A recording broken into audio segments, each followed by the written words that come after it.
Nakita niyo po yung blunder ni Ding Liren kay Magnus Carlsen, di ba? Nakakalungkot yun. So, ang tanong, paano na? Hindi pa tapos yung torneo. Mukhang broken ito pong world champion. Tingnan natin. Kalaban po ni Grandmaster Ding Liren, si Pragnananda sa round number 7 dito po sa ginaganap na Norway Chess 2024. Grabe na naman. Itim po dito si Ding Liren. May mapapansin talaga kayo. E4 po ang tinira ni Pragnananda. E5 naman si Ding. Knight F3, Knight C6, Bishop C4, Knight F6. Tumira po ng D3, Bishop C5. Normal na Italian. Diba? So, ang ginawa po niya, nagcastling lang din. H3. Mga typical na tira po yan. D6 o C3, A5. Mga linyahan sa Italian. Ang dami na nating game na na-analyze dyan. So, bibilis ako na lang po ng konti. Nag-rook E1 po, H6. Tumira po Knight D7, Bishop E6. Parang ganito yung laro ni Magnus kay Fabiano Caruana na kung saan drawish na ipanalo ni Magnus sa black, diba? So, ang ginawa nga lang nito, nag-Bishop E5. Si Fabi kasi parang kinapture niya po yan eh. Anyway, nag-Bishop B6 po si Ding. Tumakbo po yung pawn sa A4. Nag-Knight lang po sa D7. Nag-Knight lang po sa may C4. Natinirahan lang po ng F5. Yan, typical break yan. Pag wala na yung Bishop dito, ayan, no, yung malaya na yung F5, binubuksan talaga yung file. So, pag F5, nag-capture, binawi po ng Bishop, nag-D5 na, tinulakan lang. Tumakbo po yung kabayo sa H2, tinulakan na naman po, D5 lang, napilitan kumapture sa Bishop, Knight takes, and then nag-win sa H5 si Pragnananda. Tumira po ng Knight E7 si Ding Liren, nag-B3 lang. Para saan? Ito po plano niya. Ilalagay niya po yung Bishop dyan para may pressure nakapin. So, si Ding Liren, C6 lang. At kung titingnan niyo po yung oras si Ding Liren, sobrang bilis niya tumira. Mahigit 30 minutes po yung kalamangan niya kay Pragnananda. So, pagka C6, nag-bishop lang po sa F1, Knight D7 lang. Bakit? Iikot. Dito po siya maglalaro sa F6 na tinirahan lang ng bishop po sa may A3 na sinagot ng bishop lang sa may G6. So, inatake din yung Reyna, no? Ngayon, magtataka lang kayo, baka pwedeng kainin to kasi pag kinapture, libre. Ang mangyayari po dyan, pagka takes niya, sasabayan po yan ng capture doon. So, pantay lang. Ganyan po mangyayari. Anyway, ang ginawa po ni Pragnananda, Queen G4 o tumakbo na tinira ng King H7. Pagka King H7, ito daw po ay equal na equal. So, yun nga lang, dito po ang tinira ni Prag, tumakbo. Tumakbo. Medyo natakot. Saan po siya natakot? May Knight F6 na paparating eh. Pero ang sinasabi ng engine doon, ang tira daw po is Queen H4. Tapos italon mo daw yung kabayo mo dito. Anyway, pagka Queen D1, nag-Knight F6 na mali. Ang tamang tira daw, Rook F7. Bakit? Ito po yung gusto niyang italon. Bakit po yung Knight F6 hindi ganun kaganda? Kasi may Knight G4. O, ang nangyari, napalit lang. So, equal pa rin. Pero pagkapalit, nag-Rook F7 na. Pagka Rook F7, nag-B5 naman or B4 itong si Pragnananda, para mabuksan siguro yung queen side na kung saan tinirahan lang ng Knight F5 at sa posisyon na ito, lamang na daw po ang itim. Bakit po lamang yung itim? When it comes po kasi sa activity ng mga pyesa, lamang talaga yung itim. Walang ginagawa yung mga pyesa, yung mga minor. Ito, lakas, may mga idea po yan later on, no? Na pwede niya pong atakihin ito. Tapos pupunta doon yung Reyna. Tapos gaganon, maggaganon. Daming pwedeng play, May F-file pa. May mga ganong idea po. Kaya si Pragnananda, may mga atake ka dyan. Buksan na natin ang tuluyan yung queen side. Kinapture niya po. Nabinawi lang ng Reyna. Tapos tinirahan ng Bishop B4. Inatak Reyna, tumakbo sa C7. At pagtakbo sa C7, Pragnananda, nag-H4. Na kung saan, according to engine evaluation, clearly better for the side of black.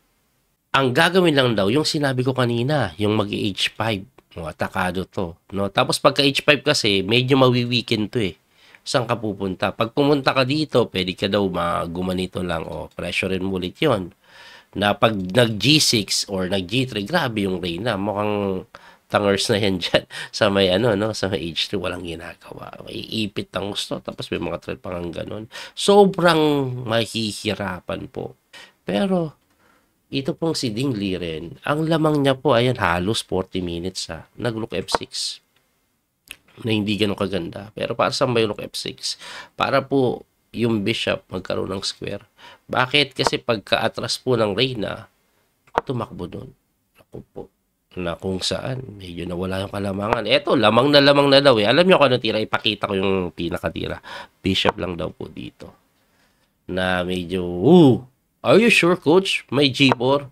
Wala. Kasi bishop takes G4 lang gagawin. What? Pagka-capture, may ganun. So, bishop lang daw po dito para saan paparating po yung mga idea na kung saan, example, tunulak lang na ganun, Queen F4, ayun, pressure ito. Oh, anong gagawin mo? Hindi mo na maitulak kasi nag-bishop nga doon, mag-G3 ka na lang, Queen dito, susok pa. Ang mga threat naman yan, yung mga knight takes dito, capture doon, may check na ganun. Ako po, ang dami paparating. No? Ang dami paparating. Anyway, balik tayo sa nangyari. Kasi nga, ang tinira is Bishop F7. Na-equalize na naman. Ang idea sana din gaganito, lilipat eh. Pero tingnan nyo, ang nangyari nag-Bishop E2 po si Prag. 54 minutes pa si Ding Liren. Si Prag is 19 na lang. Wala pong increment ito, nasa move 30. So, kailangan ng 10 tira within 19 minutes ni Ding. Pero, nakakabigla ito. Bishop E6. Nag-agree draw yung dalawa.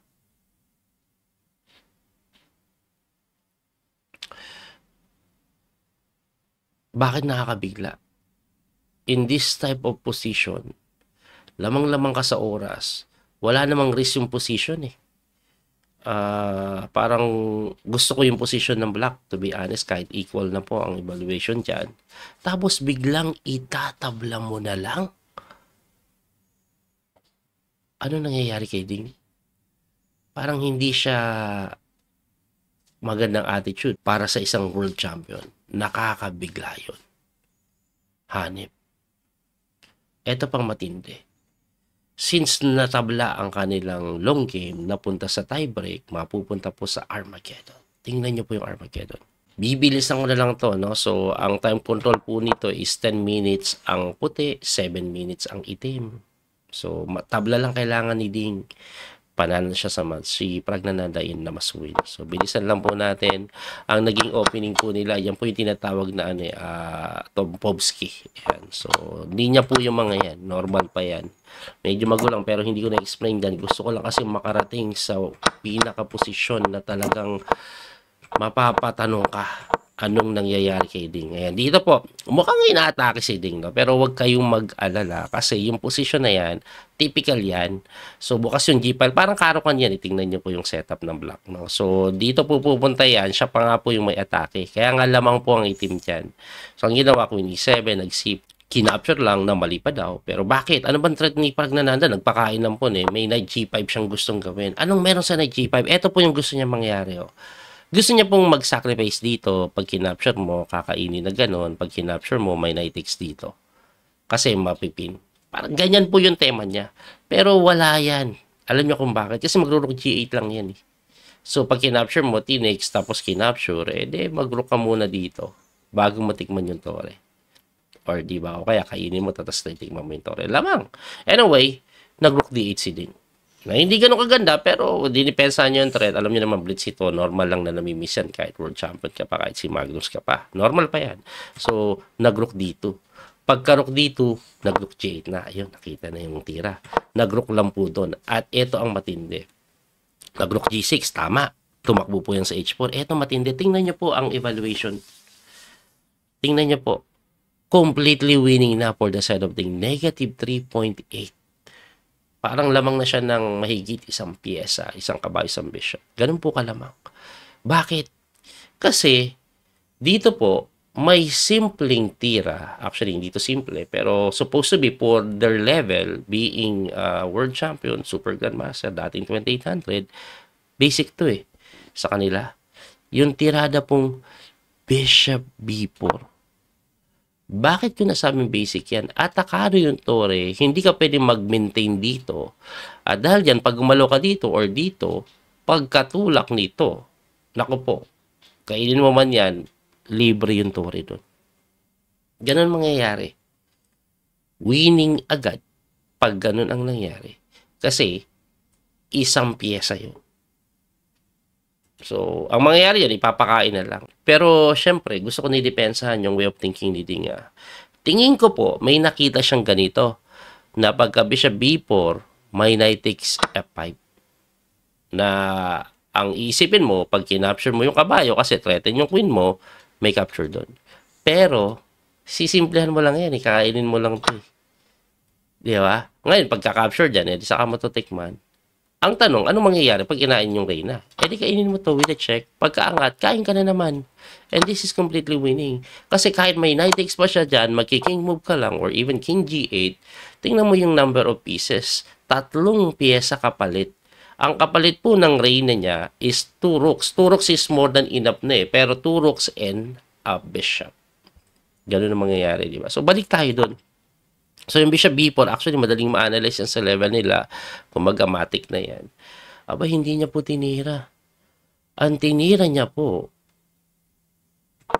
rook lang sa G8 na nakakatawa dahil from completely winning to completely losing. Para saan ba yung rook G8? Inaatakan niya yung kabayo na pag gumalaw, may pressure doon. Of course, hindi gagalaw Umatas lang yung kabayo para depensahan. Bakit po completely losing? Threaten po yung bishop. Paano mo didepensahan? Let's say, okay, iniisip mo didepensahan, igalaw natin. Pwede namang iiwas kahit saan ka pumunta. Kahit saan, kahit dito or whatever, may rook D7. Hindi mo makapture yan, mati ka dito. Pag gumalaw yung Reyna mo, may capture dito. Bosh! Kaya balik tayo doon. Ang tinira na lang H6. And after rook takes D6. Kasi hindi naman makain. Nakapin Nag-resign. Alam mo, sobrang bigat ng puso ko para kay Ding Hindi ko kasi alam kung ano yung pinagdadaanan niya ngayon Ako naniniwala na talagang malakas na malakas si Ding. As in, maraming beses niya tinalo si Magnus. Kaya nga, even Magnus is saying before na sobrang lakas si Ding. May record pa yun na na longest streak na hindi natatalo. Ganun yan kalupit. Kaya nag-2800 yan noon. But for some reason, the way he's playing right now, nakakapagtaka. Parang hindi siya. Peking Ding ata to Or maybe, totoo ang usap-usapan.